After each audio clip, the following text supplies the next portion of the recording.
What's up, everybody, and welcome to another exciting episode of the Automatic Patient Podcast. I am your co-host today. With me, Dr. Dan Nelson. What's up, dog? How you doing? I'm good, man. I'm excited. This is we're gonna get into some cool stuff today. I'm pumped. Yes, we're going to be talking a lot of finances within the practice, cost per procedure. Years ago, I did this for the dental lab when I managed my dad's dental lab. And years ago, when I got curious about all this business side of dentistry, I asked my dad, I said, "Hey, how much money do we make per crown?" And he's like, "I don't know, maybe like $50." And I scratched my head. I was confused. And I'm like, "Did you just say, I don't know, maybe like when you're talking about like cost per procedure?" He's like, "Yeah, I really don't know." So like it took me maybe a few weeks to get all of our procedures down or our services put together and the costs and everything. And we did a financial analysis and found that we were losing on some crowns with certain clients. And I'm like, holy smokes, it was eye-opening for my dad. And it sounds like you guys did something similar to your practice. So let's hear the story. Let's hear what you guys did and Yeah, what yeah. you guys So found. it was horrifying, actually. It was one of the more depressing points of my week. So um, I was in between patients, and I was we have a kitchen in our office, and I was just kind of sitting there, and Ryan walks up to me, and he's like, "Hey," he's like, "You want to see something completely awesome but super depressing?" I'm like, "Nope, I don't actually. I'm already stress eating." And he's like, "Okay, well, you should check this out because it's awesome, but also super sad and depressing." And I'm like, "Okay." So he shows me this report he did this last week. And basically what it is it's so one of the things that we offer our members is updated yearly pricing for zip code pricing, right? So Great. we just got our 2025 pricing, and he decided to run so he decided to run overhead, which we've done overhead for ages. Like, this is something that you have to, any business manager or office manager or consultant or whoever worth their salt should be running an overhead report, right? And Yeah. and I'm not talking about the P&L. P&L gives you like a nice snapshot, but I'm talking a actual overhead report of like, okay, what are the actual costs of doing business in my practice? But and then, we also do these reports on, price per procedure. But he decided to get ultra granular with this. And he says, okay, we're going to run it down to I'm going to include the cost of keeping the lights on, Sure. and taking the garbage out and stuff like that. So he took and got super granular with our overhead, and broke it down on a procedure code level. And so what we have now is we have this, and I keep looking to my left here because I'm looking at the report. And so what we have is we have, Try not to throw up. yeah, yeah, seriously though, like, and yeah, we'll get into why it's Yeah. like it is so depressing. But what I have is I have the 50 most common codes that we do in our practice, and then it's broken down by the 2025 pricing. So what we encourage all of our members and what anyone listening to the show is that you should be in the 80th to 90th percentile of pricing Sure. Yeah. for your zip code. And there's a lot of reasons for that we're not going to get into today. But there's definitely it would behoove you to do that. Never mind the effect it has on the industry and insurance, and when they audit and all that other stuff. It's going to benefit you to be in that 80th and 90th percentile of your zip code pricing. That's assuming you have your zip code pricing, what you should be. We've gone into offices, Jordan, that we've run the report and we look it up, and they're in like the 20th percentile of their zip Jeez. code. Yeah. When the last time they had a price increase was like 1980? Yeah. Basically, like Goodness. dad ran the office, and we haven't adjusted fees since dad ran it 10 years ago. I'm not kidding. Like, this is like, Man, that's too bad. Yeah, because and you like, encourage people to do it, and they're so scared to do it, and they're like, no, because yeah, we don't why want to is lose that? Because patients. if I mean, I've been on all sides of dentistry for a long time now, and even my dad, I remember at the dental lab, he was so hesitant to increase his pricing. And I saw the same thing today when we talked to practices here at Boom Cloud. We'll look at when we were setting up their membership program, often a topic of UCR fees comes up. and they're like, oh yeah, we haven't raised our prices for years, right? And it makes me scratch my head every time I hear one of our team members bring that up, because I'm like, man, do practices not look at like their pricing and understand how important it is to maintain that over a year? Yeah. I mean, I think in talking with people, you know, our members and just friends that, you know, doc friends, Mm-hmm. the hesitance usually is fear-based. You know, Sure. it's not My based patients will in, leave me, all that yeah, we type of don't want to fear. lose, we don't want to offend them. The Like, funny thing and is, Dan, the patient doesn't know what your fees are. they don't. So if you increase it, I don't know if you recommend increasing every year, Yep. um, but the patients don't memorize your UCR fees. No, So no. they're not gonna know. They just don't know. And that's not it's when you make decisions off of fear, they're usually not the greatest. Yeah. And the reality of it is usually when you do a percentile fee increase, the amounts are not big. You know what I mean? Like Yeah, it adds up and ends up being big for the practice, but for the sure. individual, it's not like Yeah. we're Well, talking because the cup you of coffee or something like that, you know, the yeah, equivalent you of the cost of a cup of coffee sure, because you on have some stuff. hundreds to thousands of patients paying a small increase, that adds up over time. So yeah, so get out of your head, docs, about fear-based pricing, and it's okay to increase your price. It's actually really healthy, and you need Yeah. to. So Yes. all right, let's get into the details here of Well, what yeah. you guys realized. So what we've got is, so we have this 2025 90th percentile pricing for our zip code at Wood River Dental, right? So here Okay, in Sun nice. Valley, this is what we have. Honestly, it's a little depressing sometimes to see what Idaho pricing is in of itself. We're like, oh, Sure, geez, yeah. because we run it against other states, and you know, it's like, wow, this is anyway. That's a Yeah. personal problem.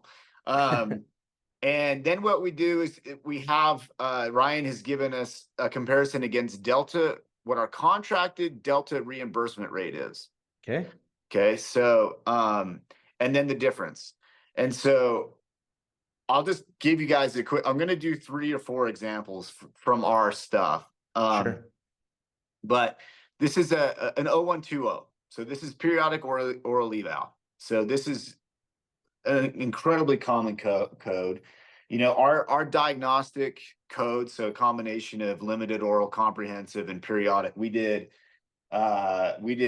over 10,000 this year, and the year's not over yet. So in our office, we do a lot, right? And so the difference is 49% between what our pricing is and what Delta reimburses at. So once you plug that into our formula that Ryan has created now, Mm-hmm. into our true overhead formula, which again, I get it, includes doc pay. So Dr. Hill and I are getting paid on this. So it's just the profitability for the practice, not doc profitability. Don't get that Sure. confused. This is just the business aspect. Our profit with Delta patients is $3. $3 $3 per procedure for per 0120. you've done 10,000 plus. Yeah. And you got your $3. It's $3. Three Yeah, bucks. We're, yeah. we're raking it in on these Yeah, Delta every patients. couple of So patients, you can go get a McDonald's yeah, burger. you can't though, actually, because it's the $5 meal deal. You need actually $2, but you gotta do 2 of them. Yeah, you got to do 2 of them to get your Yeah, McDonald's. You got to get lunch. Yeah. yeah. Otherwise, you're just doing ramen that day. Yeah, so Yeah, $3 profit. That's crazy for that, it's especially for that insane. magnitude of patients you're serving, the 10,000 plus um procedures that you did there. Holy It's smokes. it's crazy. So, and then let's go into and keep in mind that of that 10,000, not all of them are Delta. So, Oh, good point. Good point. but the and same with any of these other, you know, metrics I'm going to give. But Yeah, it's a I'll give cohort of a cohort, most it likely. is. Yeah. Yeah. So, but what we can see into is what the profitability of the Delta versus the non-Delta patient is.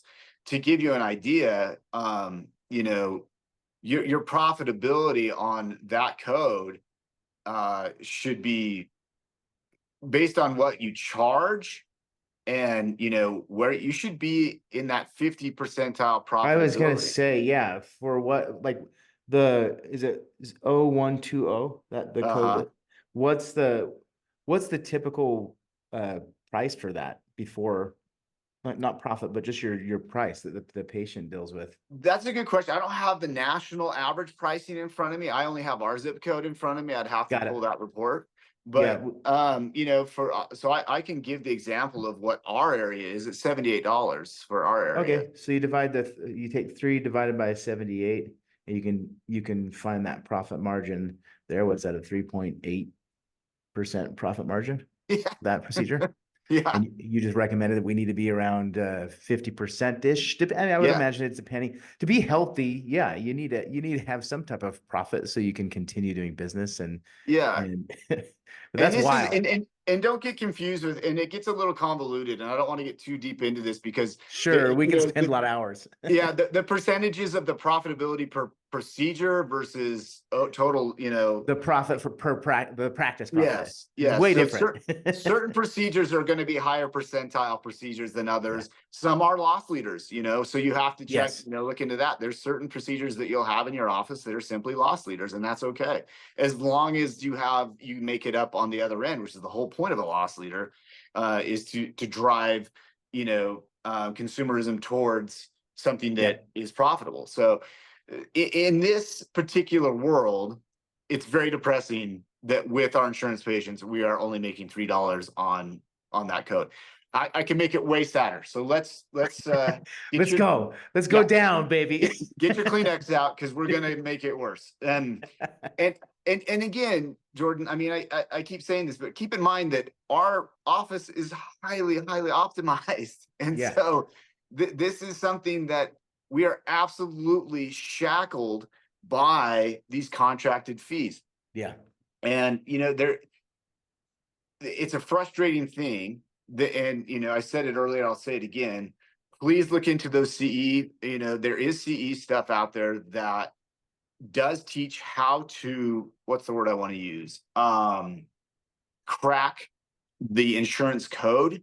Yeah. And be able to get more reimbursement than just what their fees that they reimburse. They will never pay you more.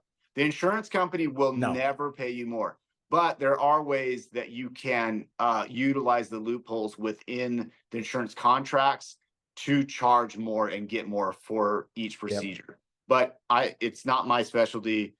That's a super specialized CE course that I think there's a few of them that are out there. I know there's one in Utah specifically, but if someone wants to dig into that, they can message me. I can give them more information. Yeah, there's a lot of people in Utah that do that type of work.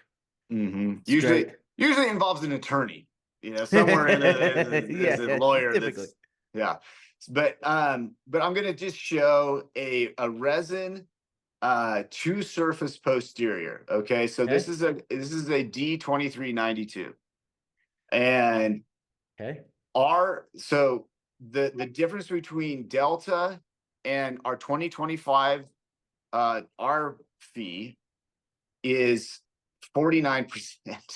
So another 49%. Excuse me, 52%. I gave you the wrong number. 52%. All right. So we lose $39 on every single posterior two surface filling that we do. The business loses. So posterior, okay. Yeah, but it's about the same. Some are worse. It's if you go to the front of the mouth, it's worse. We have a $90 loss on one of them. So $39 loss, and then and I know this is your total practice number. How many posterior fillings did you guys do? So our total, you know, looking at this report, between Jared and I, just on direct restorations, I would have to pull a more granular report than I have just on my hip here. But you know, if you take just all the fillings that we've done this last year, it's around 1,500. So you know, and you figure that some are $90 loss, some are the lowest loss we have on this is actually the $39 one, believe it or not. No. Yeah. So and this is with Delta. This is not with. This is with Delta. Yeah. Obviously, we're profitable on our your other PPO patients. Yeah. Yeah. So, but I mean, that was really depressing when we looked at that and go, holy crow, like this is something that is damaging to business. And again, if it's happening to us, I guarantee it's happening to other offices. Well, and you guys Yeah, run a tight ship over there. I would imagine practices that haven't looked at, like your comment of other practices that haven't increased their fees in years, it's probably way worse. And you guys are keeping up exactly. with it, which is insane to me. The fact that you And guys are again, keeping up with it, it's like, whoa, holy smokes. exactly. And again, we utilize techniques and things to mitigate that loss, but Sure. some offices just take it. They just take it right to the teeth. They don't have any systems in place. There's nothing that they're doing to mitigate it. They just take it right to the mouth. Like just Jeez. no pun intended, or maybe it was, who knows? Maybe it was. Yeah, maybe it was a pun that was intended. It was very punny. It was very funny. Yeah, but I mean, so I mean, this is something that, again, if they don't know, if you don't know in your office what your cost per procedure Yeah. based on what insurance you're taking, what your profit or loss is on that, or your margins are. Yeah. And let's say, It's let's your say product, that your margins per procedure. It would be because that doesn't, exactly, obviously collectively it scales up and then you get your profit margin as a company. But exactly. it is good to look at it profit per procedure so you understand the nuances of all your procedures and how it adds up. Here's a question for you. Like, how do you guys manage this? Is there software that you're using to look at all your procedures, or are you just doing it through Excel? Well, we, again, I don't mean to brag, but we have a magician, and Yes. having a It's nice to have magician. somebody who can do like CFO Yeah, functions yeah. of a practice. It's really, really nice to have a magician in your back pocket. As your partner, Yeah. I have two magicians, and so I'm like the lackey. I'm just the Whatever. I'm just this guy that's there. So I'm the face. That's what it is. You're the Yeah, pretty face. Yeah. yeah. That's So funny. so Ryan, Ryan, this is what he does all day, every day, He's and looking at numbers. he just knows how to generate these things, and he's done so much of it for so long. Yeah. Again, his background was in retail, and Hmm. retail, this is what they do, and They so look he, at everything with a fine tooth comb.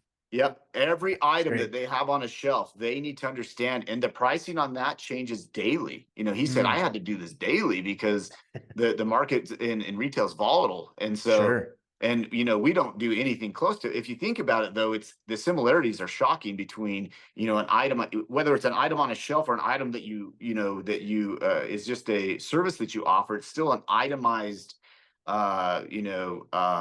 line of a line item that you can look at and dissect and say, is that profitable? Is it not profitable? But Yeah. you have to know what your overhead is. You have to know what your cost of business is. And if you Sure. don't, you could just be, this is what happens a lot, Jordan, is we see, and I'm sure you've watched this yourself, is as long as there's money coming into the account, and as long as there's Cash no balance sting, management. Yeah. yeah, as long as there's no sting, ignorance is bliss. Yeah. And there's so many times where it's like, what, money's coming in. I don't really know where it's coming from. I just know it's Jeez. coming in, and my bills are getting met, and I like my salary, therefore status quo is okay. Hmm. I guarantee you who doesn't do that is corporate or DSOs or No, anybody no, that, they're most of the time they have a finance person within, like if it's a multi-location DSO, they have finance people that are looking at this, just like what Ryan is doing with you guys, which I think it's a big issue in the industry with single locations, even into the emerging multi-location practice, like dentist owned multi-locations. There's a huge lack of financial awareness in what you just discovered within your guys' practice, from what I've seen, which sucks because you can really optimize your practice when you know this data. And yes, it may be depressing or look like a big issue, but issues can be solved. Mhm. So let's talk about that. How are you thinking about solving this and some of these procedures within your practice this next year? Yeah. So again, there's a couple ways to go about it, Hmm. and uh, as I referred to earlier, there are programs that are available if someone wants to, go down that avenue. They're not horribly expensive, but they're not cheap either to go and do these, on-site or off-site CE type training, that they give you the verbiage, they give you the how to, and when you take one of these things, you sign a non-disclosure. So it's not something that we can just be chatting about Sure. Yeah. willy-nilly here. But the bottom line is that they show you how to unlock the loopholes within the insurance industry. There are loopholes that are there. Yeah. There's a bunch. Verbiage in your contracts when you sign on as as a provider with an insurance company. There's specific verbiage that they are very, very, very good and very careful about what verbiage goes into that contract. Most of us are too ignorant to really know Well, what that's what they do means. every day is And look that's what at they do every day. all insurance companies do. They look at paper, they sell paper, and that paper has Yep. legal binding aspects to it. That's all they sell, right? So if you think about Yep. that is their product, and they're looking at that every day with a fine tooth comb, right? Legal language and all that fun stuff. So it can get pretty wild if you're not. It can, yeah. But that's why these CE courses are so good, is that, and why you sign a non-disclosure is that, because what they teach you is It's impactful. it What is, and can you it's hard share to come by. Can you share the company that does this type of CE? We'll put it in the link. Okay. We can but again, I have to tiptoe around. There's a lot of tiptoeing around Sure. that stuff. Yeah.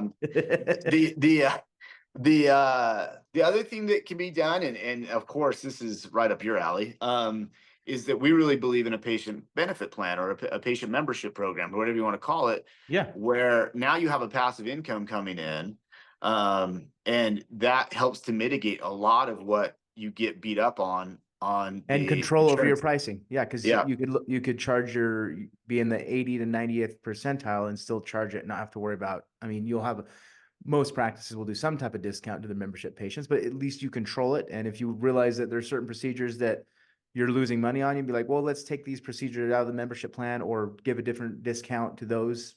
We have practices that do that all the time. Like, well, we don't want to put our implants into the 20% discount. We want to create another discount for those implants, or whatever it may be, right? Depending on if it's whether it's a perio program, or whether it's like whatever it is. Yeah. And you can definitely, but you need to know, again, you have to get granular and be able to look at it and say, okay, where can we mitigate costs with our patient benefit plan or with our patient membership program? Where do we do that? Where do we dissect it? And that becomes a very easy way to continue to get a passive revenue stream coming into your practice that mitigates a lot of the hit that we take. In our Monday morning meeting, we actually show, we go through the metrics that we have is, we break down our write-offs from insurance write-off, and then like pro bono work that we do, like charitable work that we do. Sure. And then, any other, we have kind of a miscellaneous write-off because there's some stuff that gets, stuck in some funny spots. And then we build back in the revenue from our patient benefit plan to show how it mitigates those write-offs. And so it shows, and then it gives us an actual total write-off amount. Sometimes it's negative, sometimes it's positive, depending on the week and we were on when membership payments hit and all that other stuff. But it's nice to be able to see, oh, okay, we are mitigating a lot of this loss. So, and really, I think the other thing is that if someone is absolutely convinced that they cannot get rid of insurance, that they are like, there's no way I'm doing it, it scares me to death, I think I'll lose all my patients, whatever.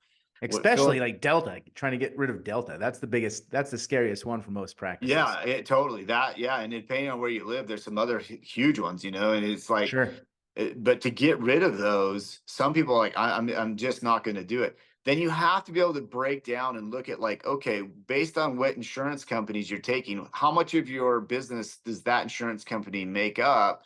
And then you have to say, it's probably a loss leader on a lot of stuff. And so you have to look at it and say, okay, where am I making up that money? Because let's say patient A just comes in for, they have good hygiene, they do everything right. They come in and Mhm. they don't cost you a lot, let's just Sure. say, but they don't bring you a lot either. They're So you kind of, have to look at that and yeah, say, okay, break even. what, yeah, what is coming from that type of patient versus the patient that is maxed out every year, that just is, their kids don't brush, and they bring their Sure. kids in, first of all. So they bring their 5 kids in. So that's adding to it. There's a lot of components here. And this is why we say you got to get granular on this and say, okay, well, is that a good loss leader? Is that Sounds mom? sounds like discovering your ideal patient profile is It is what I hear. exactly right. Yeah, we're back there Once again. again, we're talking We've about that. circled back to the ideal patient profile. It's so Uh, important. it really is. And so, you have to look at it and say, how much of a loss leader is insurance? Yeah, Am I really taking a bath, or am I doing okay? And there's some states that do better than others, and so it just sure. depends where you're at, and the area, zip code you live in. And, you're going to want to be able to look at that. So, and then, the other thing that, and this is what, this is the penultimate way, is get rid of insurance. Yeah. Like, So don't reduce sign on the dependence. contract. Yep. Go out of network, which also can be scary. Years ago, back to what you said about membership plans, when you're going on a network, I remember talking to a dentist in Texas. He was so terrified because I was speaking here in Utah with Gary Takis about reducing dependence on PPOs. And this doctor was terrified of dropping insurance. And he's like, I don't want to drop my insurance because I feel like I'm gonna lose everything, right? And I remember sitting down with him and be like, hey, you don't have to drop insurance like right away, like a light switch. Like that's kind of insane. If it's a strategy, right? And I said, why don't you start with building a membership program and adding, a cohort of your patients onto this plan and building that recurring revenue up from your membership plan that gives you the cash flow and the confidence to then start reducing little by little the lowest paying plans or whatever, like, the smallest cohort of plans that aren't going to be as impactful if patients churn out, right? And sure enough, that's what he did. And over time, he was able to reduce a quite significant amount of his PPO contracts because he became way more confident from a cash flow perspective because he was able to get patients on his membership plan. So that's why I like it from a going out of network strategy.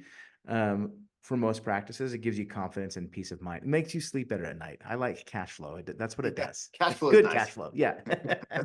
Yeah, positive cash flow. Cash Positive cash flow. flow. Yes, Yeah, yes. Because negative there's cash. such Honestly, sometimes negative cash flow makes me feel really good too, depending on what I'm getting with it. But yeah, depending. Yeah. Sure. Yeah. Other ways is you can, instead of like ripping out the insurance, you could renegotiate your insurance contracts. Um, absolutely. that's one thing that which can be hard if you're a single location. I know a lot of multi-location doctors that own multi-locations, they have a little bit more leverage when it comes to negotiating with their insurance contracts, but that's a simple way to, not simple. It's not simple. Well, Um, it can be yeah, simple though. Like there are sure. like Best for Dentistry, for example, they have an entire team that's dedicated to renegotiate. So if you sign on as, say you sign on as a Best for Dentistry member, one of the things that they offer, and there's other groups that do this too, is that they Yeah. offer free negotiation, Oh, for for the fee group. schedules. Yeah, and so and That's cool. GPOs are great that way. Yeah. GPOs have a lot more leverage to be able to go in and do that kind of stuff. But and that goes full circle too, Jordan, back to what we were talking about making sure you're in that 80th and 90th fee Uh-huh. um, percentile, because as insurance do audits, if, and again, I've said this, I've lost count how many times I've said this. Do not set your fees to reimbursement rates ever, ever, ever, ever, because all you're doing is crippling your practice, and you're crippling everybody else, all the other Yeah. people that are in your In your zip area. code. Yeah. Oh, it's Well, because just, now it's the the insurance worst thing. company is going to look at that and be like, oh, that's the standard for that area. And they're going to lower everything from They there. lower it. That's Yeah. why, and it's one of the big reasons why Delta fees, I'm just going to pick on Delta, but Sure. why Delta fees have actually gone down, not up, in the Because last 10 years. because practice owners are not they're not in the 80th to 90th percentile. They're picking a lower percentage. Well, yeah, and that you have Mm, ignorant, or, and this is harsh to say, but it is what it is. You have Yeah. either ignorant or lazy office managers who do not want to have to go and write stuff off, take the 5 minutes that it Sounds takes like to write stuff off. sounds like a great interview question. When you're interviewing a office manager, ask Yeah, them about this. how do you feel about, yeah, where should fees be set? Yeah, but that really is a conversation. Yeah. And I wouldn't be surprised if there's owners that were to sit down with their office managers and say, hey, can you show me like what's the 90th percentile for our area? They won't know.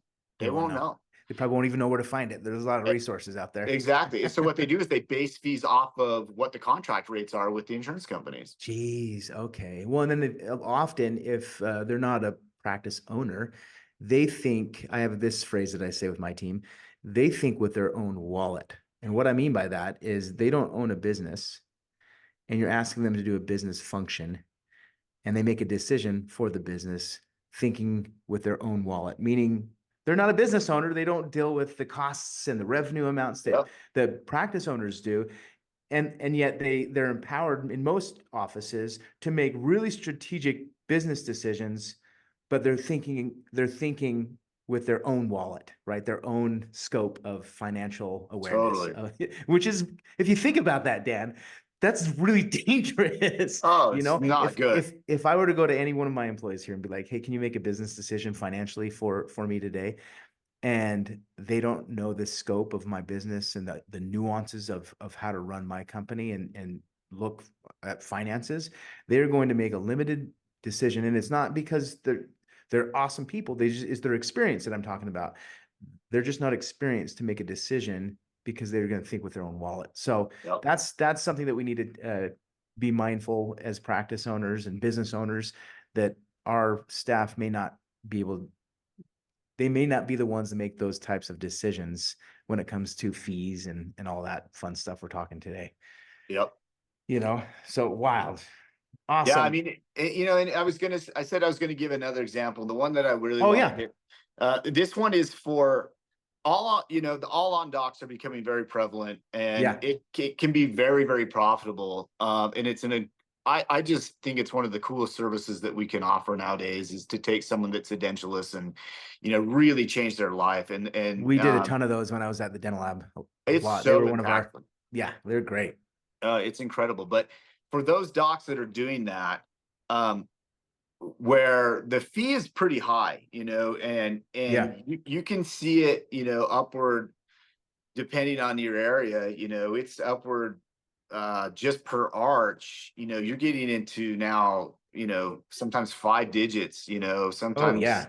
easy, inexpensive on your overhead. Never mind the fee that's getting charged out to the patient. And so, just depending on how many implants you're putting in and the quality of the prosthesis and all this other stuff, Sure. it can get very expensive. Well, insurance companies don't care how No, good of quality you're using, or they don't give a rip they of the don't. components and any of that stuff, or what lab you're using.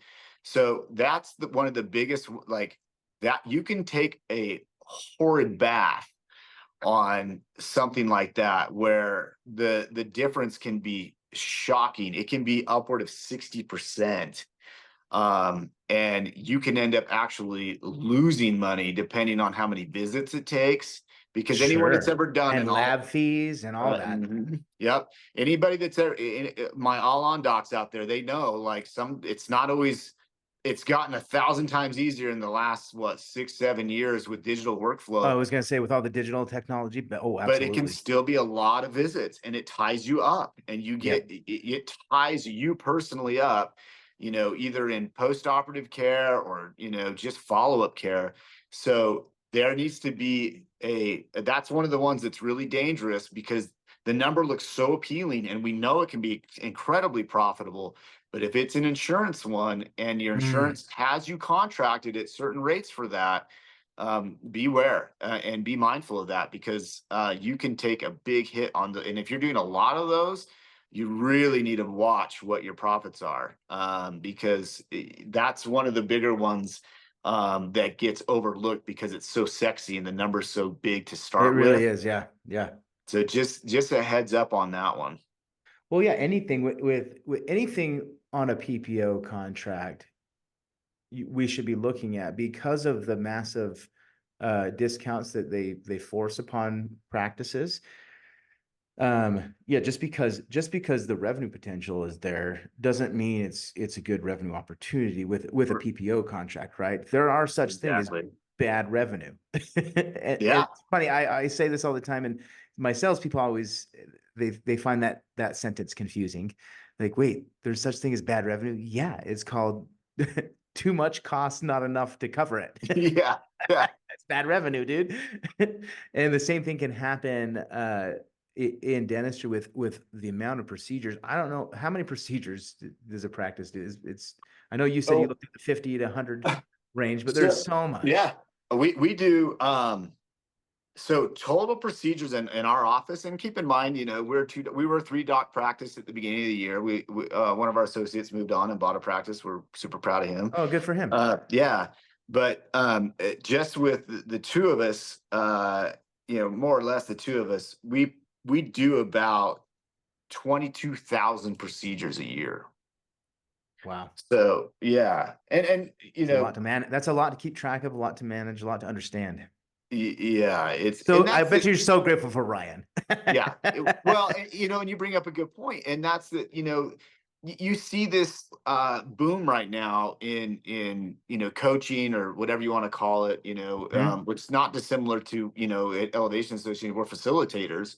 Sure. And businesses like EA, um, this is becoming extremely popular because of the services that are offered and how convoluted and confusing running a business is becoming. But if people are like me, I'm not willing to give up my autonomy. For Yeah. me, being a practice owner is paramount, and I'll take the headaches to have that I'm autonomy the and same have that way. Yeah. freedom. I'm the And same so way. I think there's still a lot of docs out there that feel the same way, but we also have limited bandwidth. And so getting this kind of stuff, they're like, oh my gosh, it's just one more thing. You know what I Yeah. mean? It's just it's another thing. And so, we really obviously, I mean, we're a bit biased being a business owner in this world, but go and get help. Like, it should be part of Yeah. your overhead. Like, you should include that the same way you would an attorney, the same way you would an accountant. Yep. Like, it's if you want to make life more enjoyable and easier, like, plug that into your overhead and make it part of your cost of doing business, because it will take so much stress off of your office manager or stress off of you. It's worth it. And again, I'm not saying like they have to run and go sign up with EA. Find a good fit for you. Find Sure. somebody that has the same that appreciates your ethos and your schema of business, and and plug in and plug them in. And and then the other thing is it should be effective, just like a good attorney or a good accountant. You should see some type of result, whether it's monetary or whether it's time, whether it's a decrease in stress, whatever. But that's why we're boom cloud clients, is that you could easily, well, not easily, you could through a lot of headache, you could create something similar to boom cloud. And the reason I slipped and said easy is because the allure is easy. It's like, oh Sure. well, Yeah. yeah, how hard can it be? Well, it's not. It's not easy. There's a reason boom cloud exists, right? And so, but for us, that's part of our overhead, because it decreases our stress. It's a Yeah. beautiful format to make life easier. I'm not adding a job to somebody else in the office. It's actually taking away from their stress load and workload. So Sure. these types of things, like, you got to work smarter, not harder. Yeah. And that you've got to plug that in when we're talking overhead. Like, you've got to look at, okay, what's it worth to me to have less stress, but also, like, how does it hitting the bottom line? Like, how's it affecting the bottom line? If you don't have a patient benefit plan, if you're not having, recurring revenue, that's affecting your bottom line. You need to Oh have that yeah. in your office. Things like Big that are time. important. Yeah, and to your point with like having a coach, or I like how you guys call yourselves facilitators. I think that's kind Mhm. of cool. Um, Part of like our budget here at Boom Cloud, I have a coach, right? I actually have a mastermind that I attend 2 times a month. of other software as a service founders and CEOs, where we get together, we have a coach, and we help each other with our business, look at numbers, everything that you discussed on this podcast. We talk, but in our industry, right? In our business, and we help each other. And it's been the best thing for me as a business owner and a SaaS founder. The same thing for practice owners on what you guys are doing in coaching and facilitating. I like that one. That's a cool little word. It's, if anyone So wants to know why we don't call ourselves coaches, yeah, I'm actually curious. Yeah. well, it's a different podcast. We'll have to do that one. We'll do Yeah. that podcast of coaches, consultants, Yeah. and facilitators. Uh-huh. No, I love it. But I every practice that I have ever worked with here at Boom Cloud, when they have a coach, a consultant, somebody helping them optimize their business, they run amazingly better than practices that don't. It's obvious, but sometimes not obvious when you're in the trenches as a practice owner.